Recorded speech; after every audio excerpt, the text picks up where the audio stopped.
या सर्व महत्त्वाच्या राजकीय घडामोडींचे सविस्तर अपडेट्स आपण जाणून घेत राहणार आहोत। आता महत्त्वाच्या 100 घडामोडींचा महाफास्ट आढावा घेऊयात।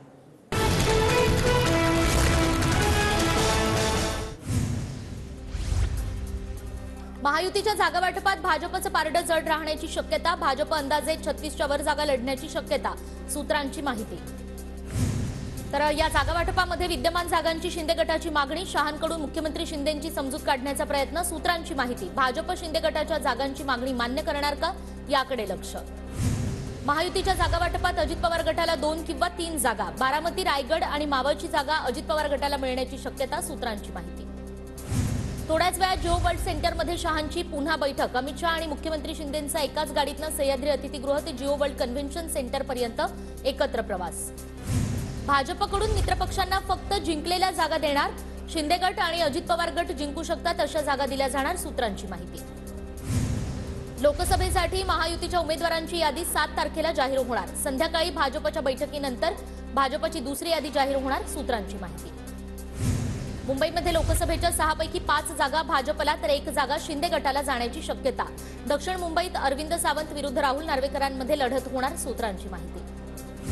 23 जागांचा प्रस्ताव घेऊन उद्धव ठाकरेंनी घेतली पवारांची भेट। वंचितसोबत चर्चा करून जागा वाटपाचा मुद्दा पूर्णत्वास नेण्याबाबत दोन्ही नेत्यांमध्ये एकमत। महाविकास आघाडीची ट्रायडंट हॉटेलवर थोड्याच वेळात बैठक, जागा वाटपाच्या फॉर्म्युल्यावर शिक्कामोर्तब होण्याची शक्यता। महाविकास आघाडीत काँग्रेस आणि ठाकरे गटात 10 जागांवर तर शरद पवार गट, ठाकरे गट आणि काँग्रेसमध्ये 5 जागांवर तिढा। त्यांचा तिढा सुटल्याशिवाय ते आमच्याशी चर्चा करू शकत नाहीत, प्रकाश आंबेडकरांचं वक्तव्य। मवियामध्ये 22, 18 आणि 9 अशी चर्चा सुरू। जागा वाटपावरून मवियातच भांडणं, प्रकाश आंबेडकरांची माहिती। प्रकाश आंबेडकर महाविकास आघाडीसोबत उभे राहणार, संजय राऊत यांचा दावा। भाजपला मदत होईल असं कोणतंही काम प्रकाश आंबेडकर करणार नाहीत, राऊतांचा दावा। मवियाच्या बैठकीआधी बाळासाहेब थोरातांनी घेतली प्रकाश आंबेडकरांची भेट। जागा वाटपावर आमच्यात कोणतीही नाराजी नाही, थोरातांचं स्पष्टीकरण। महाविकास आघाडीच्या जागा वाटपाच्या प्रक्रियेत मी नाही, लोकसभेच्या जागा वाटपावर सुप्रिया सुळेंची प्रतिक्रिया। लोकसभेच्या उमेदवारांबाबत भाजपच्या कोर कमिटीची आज बैठक। पंजाब, हिमाचल प्रदेश, महाराष्ट्र आणि बिहारच्या उर्वरित जागांसाठी भाजपची बैठक। बैठकीला जेपी नड्डा आणि अमित शहा उपस्थित राहण्याची शक्यता। शरद पवार 9 आणि 10 मार्चला दिल्लीत पक्षाच्या राष्ट्रीय नेत्यांची बैठक होणार। महाराष्ट्र वगळता राज्यातील इतर उमेदवारांवर चर्चा होणार। पवार गट महाराष्ट्रासह इतर 2 राज्यात निवडणूक लढवण्याची शक्यता।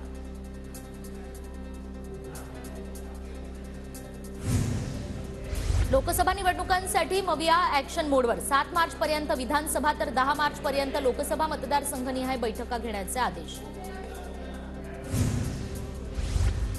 लाज आम्हाला नाही तुम्हाला वाटली पाहिजे, अमित शहांच्या टीकेला संजय राऊतांचं उत्तर। तर शहांच्या महाराष्ट्र दौऱ्यामुळे लोकांचं मनोरंजन होतं, राऊतांचा टोला। केसरकरांनी सावंतवाडीतून निवडून येऊन दाखवावं, राऊतांचं आव्हान। तर राऊतांकडून केसरकरांचा डोमकावळा असा उल्लेख। पंतप्रधान मोदी आणि उद्धव ठाकरे 1000% एकत्र येणार, शिंदे गटाचे आमदार शहाजी पाटील यांचा दावा। तर निवडणुकीतील शेवटचे 2 दिवस महत्त्वाचे, शहाजी पाटलांचं सूचक विधान। गोंदियाच्या सडक अर्जुनीमध्ये उद्या अजित पवार गटाची सभा। प्रफुल्ल पटेल, सुनील तटकरे उपस्थित राहणार। जागा वाटपाच्या चर्चांवर अजित पवार काय बोलणार, याकडे लक्ष। नवी मुंबईच्या नेरूळमध्ये आज वंचितची जाहीर सभा। रामलीला मैदानावर संध्याकाळी 6 वाजता प्रकाश आंबेडकरांची सभा होणार। आगामी लोकसभा निवडणुकांच्या पार्श्वभूमीवर राज ठाकरे उद्यापासून 3 दिवस नाशिक दौऱ्यावर। मनसेचा 18वा वर्धापन दिन नाशिकमध्ये संपन्न होणार। मनसेच्या वर्धापन दिनानिमित्त शहरात बॅनरबाजी। पुण्यामध्ये आम्ही भाजपची जागा कायम राखू, पुण्यामध्ये भाजपसमोर मवियाचं आव्हान वाटत नाही, पुणे लोकसभेवर माजी महापौर मुरलीधर मोहोळांचं मत। बुलढाण्याचे काँग्रेसचे माजी आमदार दिलीप सानंदा भाजपच्या वाटेवर, लवकरच भाजपमध्ये प्रवेश करणार असल्याची काँग्रेसच्या एका पदाधिकाऱ्याची माहिती। थोड्याच वेळात मुंबईमध्ये अमित शहांची भेट घेणार। रत्नागिरी सिंधुदुर्ग लोकसभा मतदारसंघाचा भाजपकडून सर्व्हे। मतदारसंघात कोणाची ताकद जास्त याचा अंदाज बांधण्यासाठी भाजपचा सर्व्हे। रत्नागिरी सिंधुदुर्ग लोकसभेवर भाजप शिंदे गटात रस्सी खेच। नागपुरात नितीन गडकरींना टक्कर देणारा उमेदवार द्या, काँग्रेस नेत्यांची मागणी। नागपुरात काँग्रेसकडून अभिजित वंजारी, बंटी शेळके यांच्या नावाचा विचार।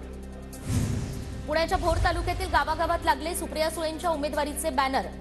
उमेदवारी जाहीर होण्याआधीच बॅनर, पक्षाचं चिन्ह नागरिकांपर्यंत पोहोचवण्याचा प्रयत्न।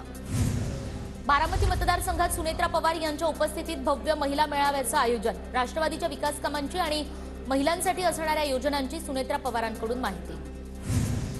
2024 मावळ लोकसभेचा उमेदवार मीच, कोणत्याही पक्षावर मला बोलायचं नाही। मुंबईतील महायुतीच्या बैठकीत योग्य निर्णयाची अपेक्षा।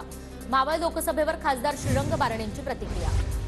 नंदुरबार लोकसभेसाठी आमदार केसी पाडवींचा उमेदवारी घेण्यास नकार, तर आमदार शिरीष नाईक उमेदवारीसाठी इच्छुक। आणखी